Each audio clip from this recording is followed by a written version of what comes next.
क्यों, क्या देख रहा है? मैडम वो आपने बुलाया था ना, बताइए क्या बात है। बुलाया था, वो मुझे कुछ ना काम है तुझसे, पर्सनल काम। और वो ना मैं यहाँ गेट पे नहीं बता सकती, उसके लिए ना तुझे मेरे साथ अंदर आना पड़ेगा। देखिए मैडम, अंदर मत बुलाइए, बाहर हजारों काम है, लोग चिल्लाने लगेंगे। बताइए ना क्या बात है, मैं कर देता हूँ। देख, तेरे हजारों काम से भी ना ज़्यादा ज़रूरी मेरा काम है। और थोड़ी देर अगर तू टाइम निकाल लेगा ना, कोई तेरी ड्यूटी नहीं छूट जाएगी। और हाँ, अगर तूने मेरा काम नहीं किया ना, तो शायद हो सकता है कि तुझे इस काम से हाथ धोना पड़े। इसलिए तेरी भलाई इसी में है कि जैसा मैं कह रही हूँ ना ऐसा कर। और देख, थोड़ी देर की बात है, कुछ ज़रूरी होगा तभी बोल रही हूँ ना तुझे इतना। अंदर आ, मैं तुझे बताती हूँ कि बात क्या है। चल। ठीक है, अब आप इतना जिद कर रहे हैं तो आते हैं अंदर, बताइए क्या बात है।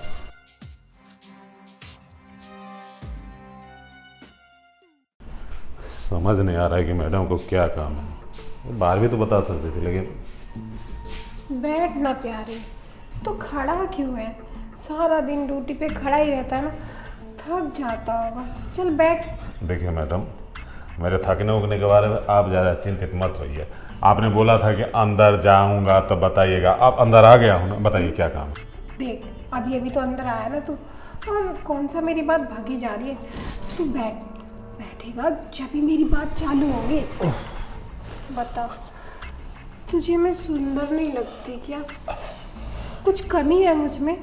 बता तो सही। देखिए मैडम, आप में क्या कमी है नहीं कमी है वो आपके पति जानेंगे, और कुछ ना कुछ तो कमी होगी ही, तभी आप पति को छोड़ के गार्ड के साथ ये सब करने की हरकत कर रहे हैं।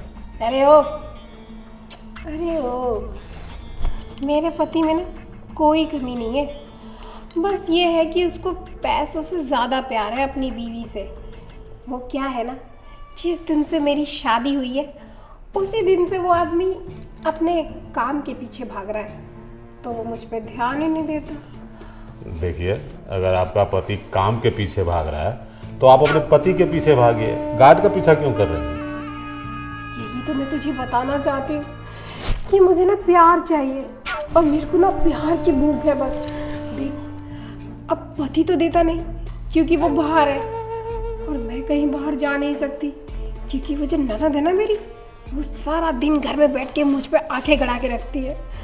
तो मैं कोई बॉयफ्रेंड भी नहीं बना सकती, ना मैं घर में किसी अपने दोस्त को बुला सकती। तो बता, प्यार मैं कैसे करूँगी तुझसे? तो मैंने सोचा जो काम बाहर नहीं हो सकता वो घर में तो हो सकता है ना। देख, तू ना बहुत अकेला महसूस करता होगा, 12 महीने सिर्फ यहाँ ड्यूटी करता रहता है। तुझे भी तो अपनी बीवी की कमी। देखिए मैडम, मेरी बीवी गांव में है और उससे मैं संतुष्ट हूँ, और अपनी बीवी को धोखा देके किसी पराई नार के साथ संबंध बनाने का मुझे कोई शौक नहीं है। आप ही अपना तिरिया चरित्र किसी और गार्ड पे आजमाइए, हो सकता है वो आपके बहकावे में आ जाए। अबे ओ, तुझसे प्यार से क्या 2-4 बातें कर ली तो मेरे सर पे चढ़ के नाचने लगा। तुझे क्या लग रहा है कि मैं तेरे पैरों पे गिड़गिड़ाऊंगी, भीख मांगूंगी प्यार की? मेरे यहाँ नौकरी करता है तू, क्या औकात है तेरी? 10,000 सैलरी, अगर वो भी तुझे मैंने काम से निकाल दिया ना तो तू भूखा मरेगा।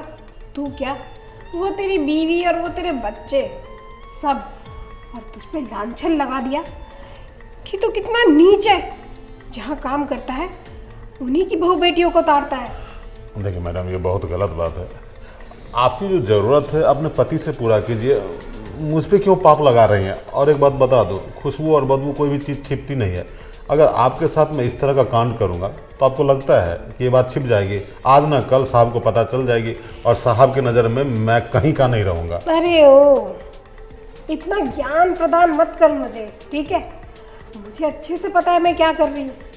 और हाँ, वो मेरा पति है ना, उसको घंटा फर्क नहीं पड़ता मैं क्या कर रही हूँ क्या नहीं। और ना तो उसे कोई खुशबू और बदबू कुछ नहीं आएगी, समझ रहा है? और वैसे भी तुझे क्या लग रहा है, तेरे साथ प्यार करने के बाद मैं उसके पास वैसे ही चली जाऊँगी? वैसे भी वो साल बीत जाता है, घर नहीं आता। अब चल, दिमाग मत खराब कर। मेरा ना रोमांस करने का मूड कर रहा है, तो अब मेरे साथ रोमांस कर। मालकिन देखिए, मालिक को पता चलेगा तो मुझे अच्छा नहीं लगेगा। मैंने आपके घर का नमक खाया, मुझसे नमक खामई मत करवाइए। देख, अब ना इन सब फालतू बातों का टाइम नहीं है। अब ये सब फालतू बातें ना कल करेंगे, कल, ठीक है? अभी रोमांस करने का टाइम है। तो चला, मैं तेरी शर्ट के बटन खोल देती हूँ, उसके बाद ना मैं ही स्टार्ट करती हूँ रोमांस, ठीक है? मैडम थोड़ा शर्म तो करो। अरे क्या मैडम मैडम, कोई शर्म नहीं। आ भाभी, अच्छा भवानी, तो टाइम पे आ गई। देख, ये गार्ड ना अकेला मुझे घर में देखकर मेरे साथ गलत काम करना चाहता था। बस कीजिए भाभी, आज आपका असली चेहरा मेरे सामने आ चुका है। जी तो क्या कह रही है? मैं तो कुछ समझ में नहीं आ रहा। आपकी ये सारी हरकतें ना गार्ड काका ने मुझे पहले ही बता दी थी। वो तो मैं थी जो इन पे भरोसा नहीं कर रही थी। खैर, अगर मैं आज इनकी बात पर विश्वास नहीं करती ना, तो मेरे तो आंखों के सामने कुछ ही आता ही नहीं आपका असली चेहरा। क्या बात है अंकल, इतनी जल्दी आपने मुझे बुला लिया ऑफिस से? अब क्या बताएं मैडम जी, आप जब ऑफिस चली जाती हैं, ऑफिस जाने के बाद आपकी भाभी किसी न किसी बहाने मुझे बुला लेती हैं और फिर ऐसी हरकत करने लगती है जो बताते हुए भी मुझे शर्म महसूस हो रही है। बताइए, आपकी भाभी चाहती है कि मैं उनको पति का प्यार दूं, मतलब एक गार्ड से पति का प्यार, ये शोभा देता है? बस कीजिए अंकल, आप कुछ भी बोले जा रहे हो। अरे मैं आपकी उम्र का लिहाज कर रही हूँ, और मेरी भाभी उम्र में कितनी छोटी है आपसे, और आप कह रहे हो कि वो आप पे गंदी नजर रख रही है। तो थोड़ी सी शर्म होनी चाहिए आपकी आंखों में। आपकी उम्र का लिहाज कर रही हूँ, वरना मैं अभी भैया को कॉल करके और अभी आपको जॉब से निकलवा देती। देखिए, ये बात मैंने आपकी भाभी को बहुत समझाया कि हमारे और उनके उम्र के बीच बहुत अंतर है। मैं उनके बाप की उम्र का हूँ, लेकिन वो मानते ही नहीं। बोलते हैं कि उसका पति किसी काम का ही नहीं है, काम धंधे के सिलसिले में बाहर रहता है। बस कीजिए भैया, मैं एक भी शब्द नहीं सुन सकती अब अपनी भाभी के बारे में, और ना भैया के बारे में। मेरे भैया काम के सिलसिले में बाहर रहते हैं, और आप उसकी पीठ पीछे मेरी भाभी पर ही आलंच लगा रहे हैं। मतलब शर्म नाम की कोई चीज ही नहीं है। देखिए मैडम, मैं जानता हूँ कि आपको मेरी बात पे यकीन नहीं आ रहा है, लेकिन एक बार आप मेरे कहने पे मेरी बात पे भरोसा कीजिए। मैं अभी थोड़ी देर में आपके घर पे जा रहा हूँ भाभी से मिलने। आप मेरे पीछे आइएगा और देखिएगा कि आपकी भाभी मुझे क्या ऑफर दे रही हैं और मुझे क्या करने को बोल रही हैं। जब विश्वास हो जाएगा तब जो करना होगा कर लीजिएगा। ठीक है काका, मैं लास्ट बार आप पे भरोसा कर रही हूँ, और अगर मेरी भाभी सही निकली तो आपकी खैर नहीं, आपकी जॉब तो हाथ से हाथ जाएगी ना, और मैं आपको ऐसे नहीं छोड़ूंगी। ठीक है मैडम जी, आपको जैसा उचित लगेगा वैसा कीजिएगा, लेकिन मैं जिस घर में नमक खाया हूँ उसके साथ नमक हरामी नहीं कर सकता। अरे भाभी, कुछ तो शर्म कीजिए। मेरी नज़रों में आपकी कितनी इज्जत थी। मैं तो बोलती थी सबको कि यार भाभी हो तो मेरी भाभी जैसी हो, वरना भाभी ना हो। और आप ये सब कर रही हो पीछे। आपको पता है भैया आप पे कितना भरोसा करते हैं, और आप पे भरोसा करते हैं, इसी वजह से आपको यहाँ छोड़ के और बाहर जॉब कर रहे हैं। अरे आपने कभी सोचा है कि अगर भैया को आपके इस घिनौनी हरकतों के बारे में पता चलेगा तो वो क्या सोचेंगे, क्या बीतेगी उन पे? उनका तो प्यार से भरोसा ही उठ जाएगा। अरे बहुत प्यार करते हैं वो तुमसे, कम से कम उनका तो ख्याल किया होता। आप यही चाहती हो ना कि मैं भैया को बता दूं सारी बात? नहीं नहीं, अपने भैया को ये सब मत बताना। अगर उनको ये सब पता चला तो उन पे क्या बीतेगी? वो मुझ पर बहुत विश्वास करते हैं। वो तो मुझे छोड़ ही देंगे, तलाक दे देंगे मुझे। फिर मैं कहाँ जाऊँगी? नहीं, देखो, आज के बाद दोबारा कभी ऐसा कुछ नहीं करूँगी। मुझे माफ़ कर दो, अपने भैया को कुछ मत बताना। पता है भाभी, आपकी जो ये गलती है ना, वो माफ़ी के लायक नहीं है। खैर, आपसे तो क्या ही बात करनी। शुक्र है गार्ड काका का, जिन्होंने मुझे सारी सच्चाई बता दी।